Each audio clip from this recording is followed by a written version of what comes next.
Welcome back to my YouTube channel Gyan Sagar. तो आज हम आपको बताने वाले हैं कि हनुमान जी की पूजा करने से हनुमान जी हमें कौन सी 10 तरह की बाधा है जिससे हमें बचाता है। तो चलिए वीडियो को लेके चलते हैं आगे। इससे पहले आप हमारे चैनल पर नए हैं तो प्लीज़ सब्सक्राइब कर लीजिएगा और वीडियो हमारा अच्छा लगे तो लाइक कर दीजिएगा। तो चलिए बताना स्टार्ट करते हैं। चारों जुग प्रताप तुम्हारा है प्रसिद्ध जगत उजियारा, संकट कटे मिटे सब पीरा, जो सुमरे हनुमत बलबीरा।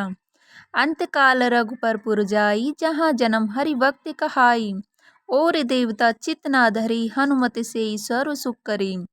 सब सुख लहे तुम्हारी शरणा, तुम रक्षक काहू को डरना। इसका अर्थ है जो भी आपकी शरण में आते हैं उस सभी को आनंद प्राप्त होता है, और जब आप रक्षक हैं तो फिर किसी का डर नहीं रहता। हिंदू धर्म के सबसे जागृत और सर्वशक्तिशाली देवताओं में एकमात्र हनुमान जी की कृपा जिस पर बरसना शुरू होती है उसका कोई बाल भी बांका नहीं कर सकता।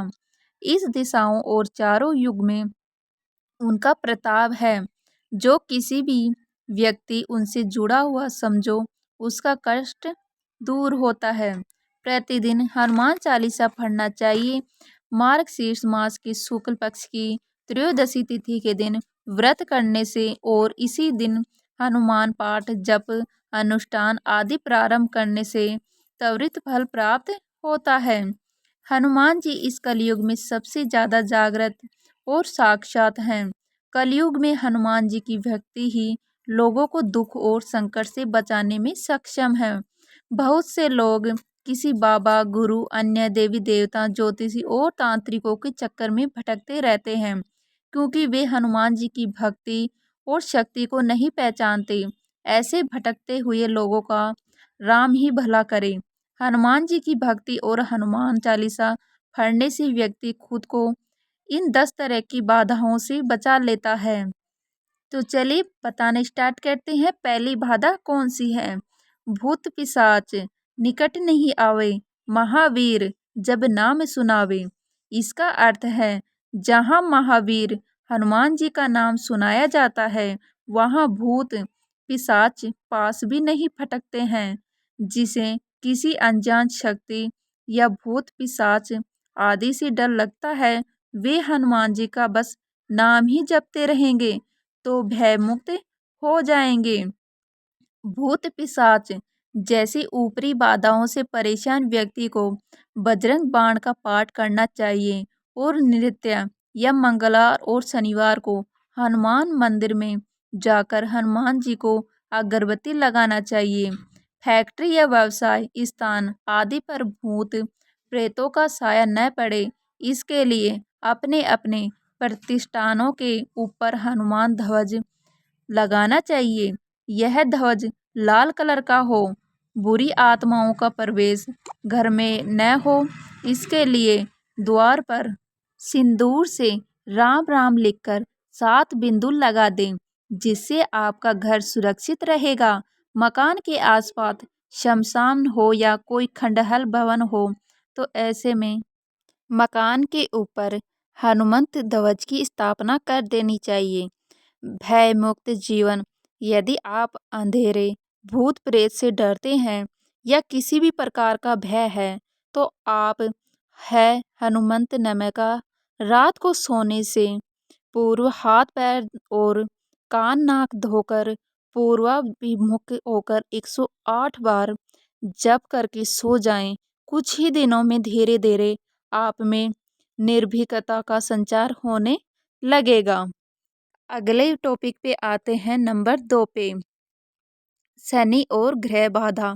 जिसे लगता है कि उसको शनि या अन्य किसी ग्रह की बाधा है, 7.5 अढ़ाई या राहु की महादशा चल रहा है तो घबराने की जरूरत नहीं है। जिन पर हनुमान जी की जिस पर कृपा होती है उसका शनि और यमराज भी बाल भी बांका नहीं कर सकते। आप प्रति मंगलवार हनुमान मंदिर जाएं और शराब व मांस का सेवन से दूर रहें।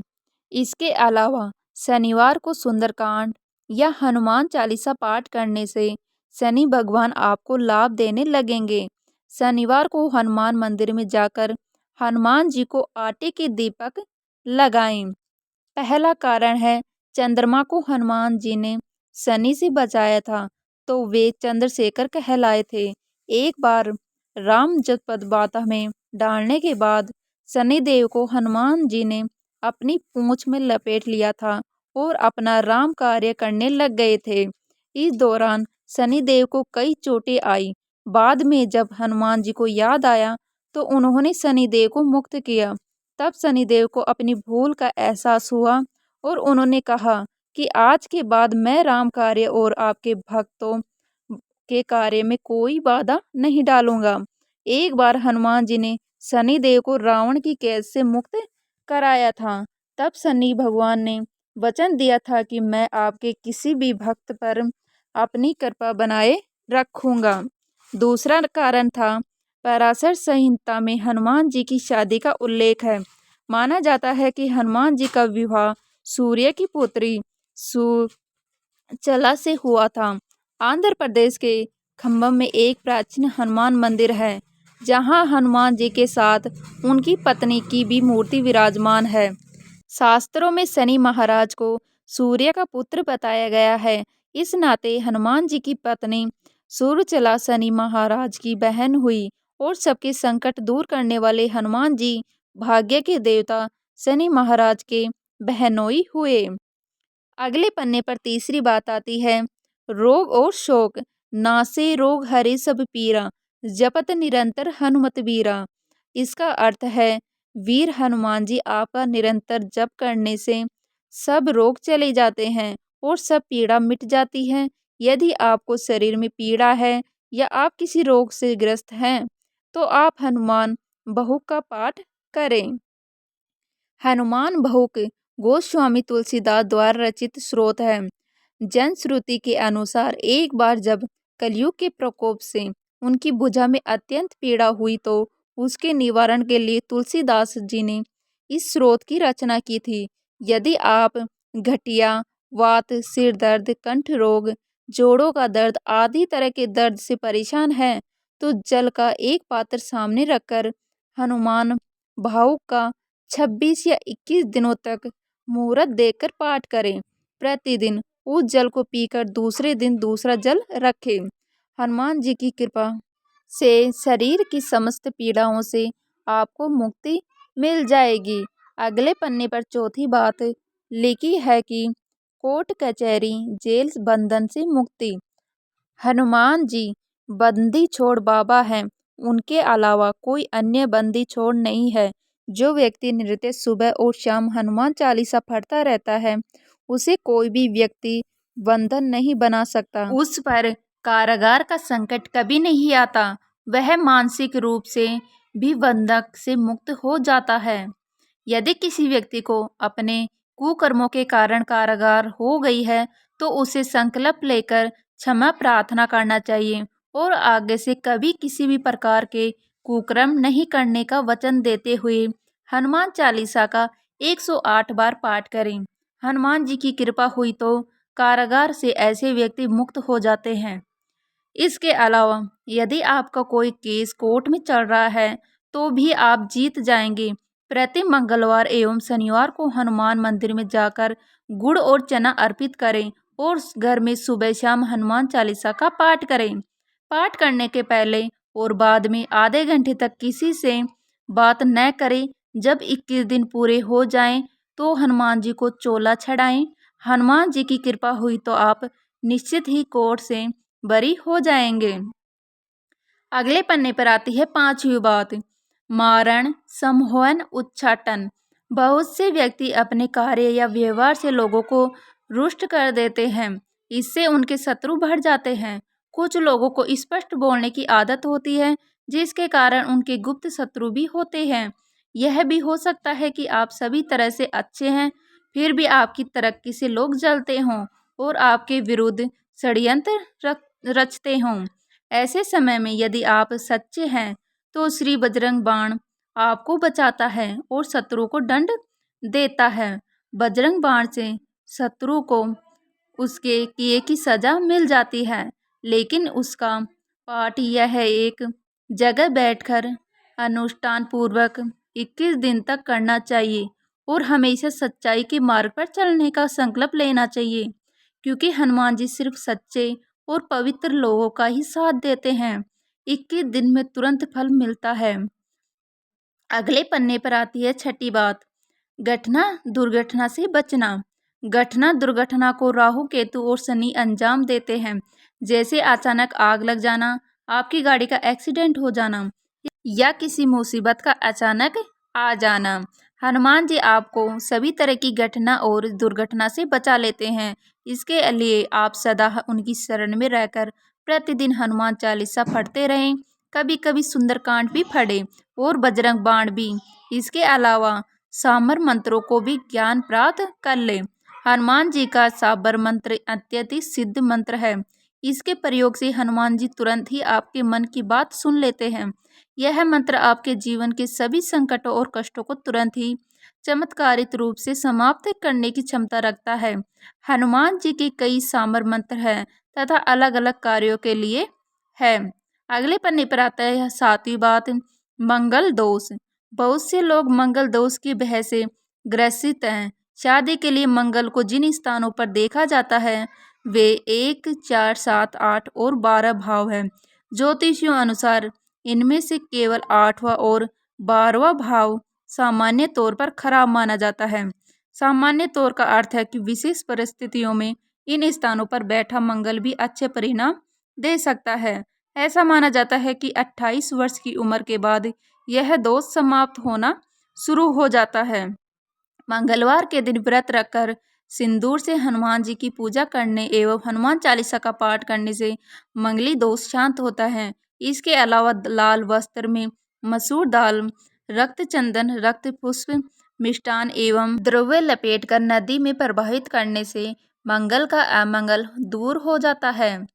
अगले पन्ने पर आती है 8वीं बात, कर्ज से मुक्ति। यदि किसी कारणवश आप कर्ज में डूब गए हैं या कर्ज से परेशान हैं तो हनुमान जी की भक्ति से कर्ज से छुटकारा पा सकते हैं। कर्ज से मुक्त होना आसान नहीं लेकिन कठिन भी नहीं है। हनुमान जी की कृपा हुई तो तुरंत ही इसमें मुक्त हो जाएंगे। मंगलवार का दिन हनुमान जी का माना जाता है। यह दिन कर्ज से मुक्ति के लिए सबसे उत्तम है। यदि किसी से कर्ज लिया है तो उसे मंगलवार के दिन चुकाने के बारे में सोचें। बुधवार और रविवार को कभी किसी को उधार न दे। मंगलवार को हनुमान चालीसा का पाठ करके हनुमान मंदिर में नारियल रखना अच्छा माना जाता है। नंबर 2 पे आता है, मंगलवार को इन चीज़ों के प्रयोग व दान का विशेष महत्व है। तांबा, मतांतर से सोना, केसर, कस्तूरी, गेहूं, लाल चंदन, लाल गुलाब, सिंदूर, शहद, लाल पुष्प, सेर, मृगछाला, मसूर की दाल, लाल कनर, लाल मिर्च, लाल पत्थर, लाल मूंगा। आटे के बने दीपक को बड़ के पत्ते पर रखकर जलाएं। ऐसे 5 पत्तों पर 5 दीपक रखें और उसे ले जाकर हनुमान जी के मंदिर में रख दें। ऐसा कम से कम 11 मंगलवार को करें। शुक्ल पक्ष के दिन मंगलवार की रात को हनुमान जी के मंदिर में 2 दीपक जलाएं और हनुमान चालीसा का 11 बार पाठ करें। पहला देसी घी का छोटा दीपक लगाएं, दूसरा 9 बातियों वाला एक बड़ा दीपक लगाएं जिसमें सरसों का तेल हो और 2 लौंग डाली गई हो और जो रात भर जलता रहे। छोटा दीपक आपके दाहिनी ओर रहेगा और बड़ा दीपक हनुमान जी के सामने। ऐसा आप 5 मंगलवार करें। अगले पन्ने पर आती है 9वीं बात, नौकरी और रोजगार। आप बेरोजगार हैं या आपका व्यापार नहीं चल रहा है तो आप मंदिर में मंगलवार के दिन सुंदरकांड का पाठ करें। प्रतिदिन हनुमान जी का चालीसा का पाठ करें और प्रति मंगलवार को हनुमान जी के मंदिर जाएं। हो सके तो 5 शनिवार को हनुमान जी को चोला चढ़ाएं। यदि यह संभव नहीं हो तो 5 बार कभी भी किसी भी शनिवार को चोला चढ़ा दें। आप अपने संस्थान में एक लाल कपड़े में नारियल को नाड़े से बांधकर एक ओर लटका दें। दूसरे, यदि आप नौकरी पाना चाहते हैं तो नौकरी के लिए इंटरव्यू देने जाएं तो जेब में लाल रुमाल या कोई लाल कपड़ा रखें। संभव हो तो शर्ट भी लाल पहनें। आप जितना अधिक लाल रंग का प्रयोग कर सकते हैं करें, लेकिन यह याद रखें कि लाल रंग भड़कीला ना लगे, सौम्य लगे। अगले पन्ने पर 10वीं बाधा है तनाव या चिंता। बहुत से लोगों को अनावश्यक भय और चिंता सताती रहती है, जिसके कारण वो हमेशा तनाव में रहते हैं। तनाव में रहने की आदत भी हो जाती है, जिसके चलते व्यक्ति कई तरह के रोग से गिर जाता है। ऐसे व्यक्ति को मन ही मन हनुमान जी के मंत्र ओम हनुमंते नमः या ओम हनुमंते नमः का जाप करते रहना चाहिए। रात में सोते समय उसे 108 बार इस मंत्र का जाप करें। सो जाना चाहिए और सुबह उठकर नित्य क्रम से निपटने के बाद एक आसन पर बैठकर इस मंत्र का जाप करना चाहिए। धीरे धीरे भय, चिंता, तनाव और आशंका मिटने लगेगी। तो उम्मीद करती हूँ आपको आज की हमारी ये वीडियो अच्छी लगी होगी। अच्छी लगी तो लाइक करें, शेयर करें और नए हैं तो प्लीज़ सब्सक्राइब कर दीजिएगा। मिलते हैं इसी तरह की नई वीडियो के साथ। तब तक के लिए जय हिंद, जय भारत, जय श्री राम।